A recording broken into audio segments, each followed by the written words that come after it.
بدرية وافت ببرهان باهر أحدية في سردها سر ظاهر جمعت لأسماء الذين سموا ذو رامة. بسم الله الرحمن الرحيم نحمده ونصلي ونسلم على رسوله الكريم أما بعد. So today inshallah we'll be doing a reflection of the 13th day or 13th Taraweeh, in which we recited the 14th juz of the Quran. In Taraweeh we recited juz 14 from the beginning of Surah Al-Hijr to the end of Surah Al-Nahl. And these pages are filled with comfort and warning. The miracle of the Quran, the destruction of past nations who rejected clear signs, and the beautiful signs of Allah subhanahu wa ta'ala in the creation of the heavens and in the creation of the earth, the mountains, the bees, the cattle, the ships, the night, the day, and the final command to call to Allah with wisdom and beautiful preaching. These verses again speak directly to us.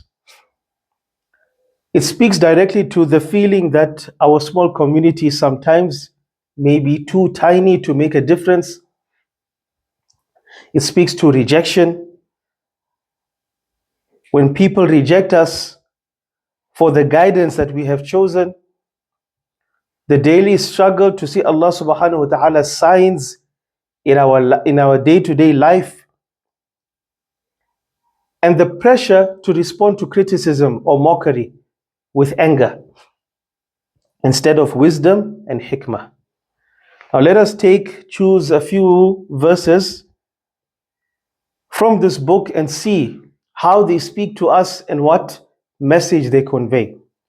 Allah subhanahu wa ta'ala in the beginning of Surah Al-Hijr begins, بعد أن أقول أعوذ بالله من الشيطان الرجيم بسم الله الرحمن الرحيم ألف لام را تلك آية الكتاب وقرآن مبين. At Alif Lam Ra, these are the verses of the book and the clear Quran.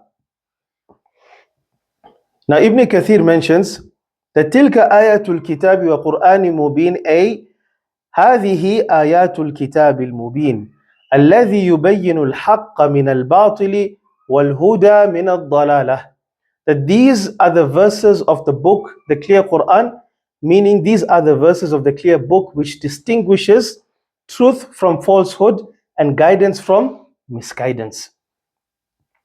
Now here in Botswana, we have Quran in our phones. We try and recite it every night. During the month of Ramadan, we recite it in Taraweeh Salah. Yet many around us, and sometimes even within our own circles, still turn away from it, still turn away from its message, still turn away from trying to understand and ponder over the verses of Allah subhanahu wa ta'ala. Now this verse is a clear reminder that this is a book of Allah subhanahu wa ta'ala. In it, number one, it is clear in its message. And number two, if people reject it, it is not because the Quran itself is unclear, but it's because people choose otherwise. You know, Allah subhanahu wa ta'ala keeps on reminding us in the Quran time and again that the harsh treatment or the punishment that a person would receive is due to their own actions itself. In today's world, 2026, how many languages has the Quran been translated into? Almost every single language. Right? So it's not as if the Quran's message is inaccessible. It's accessible, but it's just that people choose not to look at the message of the Quran. Allah subhanahu wa ta'ala further on in Surah Al-Nahl shows us some of his ayat and his examples. And Allah subhanahu wa ta'ala says, وَأَوْحَى رَبُّكَ إِلَى النَّحْلِ أَنِ اتَّخِذِي مِنَ الْجِبَالِ بُيُوتًا وَمِنَ الشَّجَرِ وَمِمَّا يَعْرِشُونَ. And your Lord inspired to the bee. There's certain instruction that Allah subhanahu wa ta'ala gave to that tiny bee.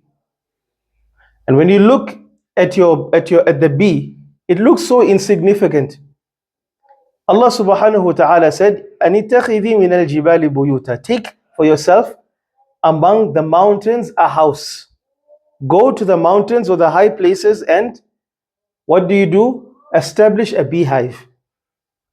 And among the trees, وَمِنَ الشَّجَرِ وَمِمَّا يَعْرِشُونَ, and trees, and in that which they construct. So Ibn Kathir mentions, وَأَوْحَى رَبُّكَ إِلَى النَّحْلِ أي ألهمها وأرشدها إلى اتخاذ البيوت في الجبال والشجر والعرائش ومن ثمرات الشجر ما تأكل منه. That your Lord has inspired to the bee, meaning He inspired and guided it to take houses in the mountains, in the trees, and from the fruits of those trees they would eat and suck the nectar out from it. Right. Now look at this. Allah subhanahu wa ta'ala does not mention anything in the Quran without a purpose. Look at the bee. The bee would construct its beehive, and it will begin taking and partaking from the nectar of the flowers that will then produce fruit. Now, number one, you look at Allah subhanahu wa ta'ala's blessings. Is it possible for these fruits to pollinate without the insects that come and eat from its pollen? So in other words, without them, you don't get fruit. That's number one. Number two, through the pollen, is there a mechanism? Because honey has not been produced. Honey has been produced for thousands of years. Is there some sort of mechanism where we ourselves as human beings can extract the nectar and then turn it into honey? You understand? And this is after so many years of seeing the cycle and studying the cycle. So this shows that Allah subhanahu wa ta'ala is truly in control of everything. What other lessons do we learn from this?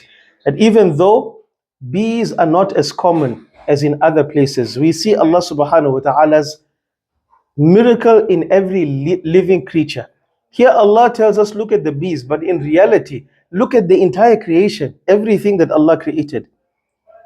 Look at the way ants build their colonies. Look at the way birds migrate from place to place. Look at the way cattle survive in dry seasons. Right? These small creatures follow divine inspiration perfectly. There's something that Allah subhanahu wa ta'ala is instructing these creatures to do. If Allah guides a bee to build its home and produce honey, how much more does He guide and provide us when we turn to Him? If Allah subhanahu wa ta'ala can give guidance to something as small as a bee, what about us that Allah subhanahu wa ta'ala had created, that Allah subhanahu wa ta'ala had blessed with faculties that can understand? Understand? Who's there to say that Allah subhanahu wa ta'ala won't guide us when we seek His guidance? Allah subhanahu wa ta'ala further on makes mention with regards to trials and tribulation. And this is a theme in the Quran. When Allah subhanahu wa ta'ala makes mention with regards to people of the past, whom Allah subhanahu wa ta'ala had given punishment to, the idea behind it is that we should derive lessons, that let us not fall into the same traps and the same mistakes that those people in the past fell into. So Allah subhanahu wa ta'ala says, وَلَنَبْلُوَنَّكُمْ بِالشَّرِّ وَالْخَيْرِ فِتْنَةً, that Allah, and He will surely test you with a little evil and a little good as a trial. And to us you will be returned. Okay, so now this is in Suratul.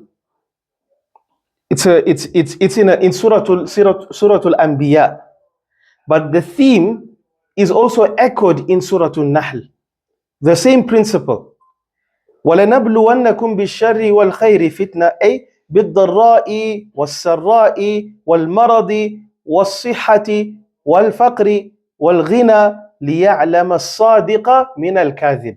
So how is this same message echoed? In the end of Surah Al-Nahl, Allah subhanahu wa ta'ala gives an example of وَضَرَبَ اللَّهُ مَثَلًا قَرْيَةً كَانَتْ آمِنَةً, that there was a town that Allah subhanahu wa ta'ala had blessed with so much of blessing.